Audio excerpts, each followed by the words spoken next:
ba ta waɗanda kai fushi da su ba, kuma ba batattu ba. Bayani ce mai gamammen jin kai, wato Allah mai tausayi ne, tausayinsa ya shafi kowa da kowa a cikin rayuwar duniya, wato muminai da kafirai. Tausayinsa ya shafi musulmai da kafirai a cikin rayuwar duniya kadai. Saboda haka nan ana samun kafirai mawadata kamar yadda ake samun musulmai mawadata. Mai keɓaɓɓen jin kai, wato gobe kiyama Allah zai keɓe waɗanda suka bauta masa da gaskiya ya sanya su a cikin gidajen aljanna su kadai. Hakikanin masu jin daɗin rayuwa su ne musulmai waɗanda suke yin aikin kirki, Allah na jin kansu. Gobe kiyama Allah zai keɓe musulmai na kwarai ya sanya su a cikin gidajen aljanna. Allah ne mai kulawa da arzikin talikai, ya halitta arzikin ku tun ba haife ku ba, kuma Allah ya raba wa kowa gwargwadon arzikinsa. Arzikinka yana yawatawa yana neman ka. Abinda za ka yi shi ne kwantar da hankalinka, ka tashi ka nemi arzikin ta hanya mai kyau domin arzikin ya zama na halal. Allah yana sanya albarka a cikin arzikin masu tsoronsa, cikin ibadarsu da kuma wajen neman arzikinsu. Ba su da kiwiya, masu kwazo ne. Idan za su yi kasuwanci suna nazari da kyau, sannan su dangana al'amarinsu ga Allah, kuma suna nisantar haram, to su ne arzikinsu nan zai biyo su kuma ya kai gare su babu dauda tare da shi. Mamallaki ranar sakamako, sarautan Allah kadai ke wanzuwa, zai sake rayar da kowa ranar kiyama. Bayan mutuwa ya yi hukunci, babu wani lauya daga kai sai abin da ka aikata a duniya.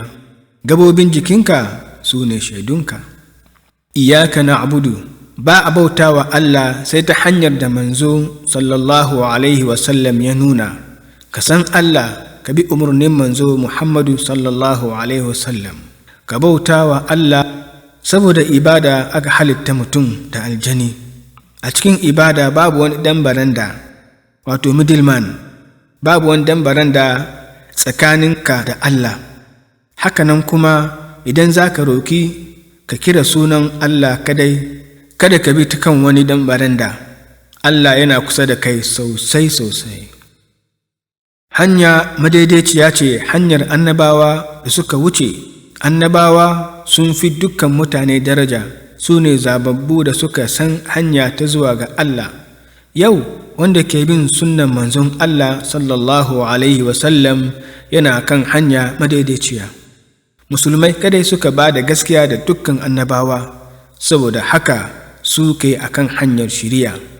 Addu'a mafi katari wajen neman shiriya shine cewa Allah ka shiryar da mu. Mai neman shiriya, Allah na kara masa shiriya. Allah na fushi da dukkan wanda ya san gaskiya amma yaki aiki da ita.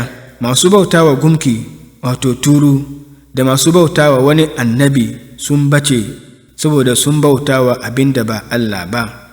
Allah ya shiryar da mu. Amin. Wato Allah ya amsa addu'a.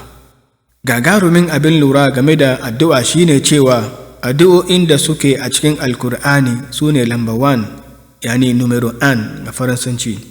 Sa'annan addu'o'in manzon Allah sallallahu alaihi wasallam sai mu rika su da kyau. Muna iya yin amfani da su cikin addu'o'inmu, mu guji addu'o'in da suke kunshe da sunayen ƙarya masu jawo musibu.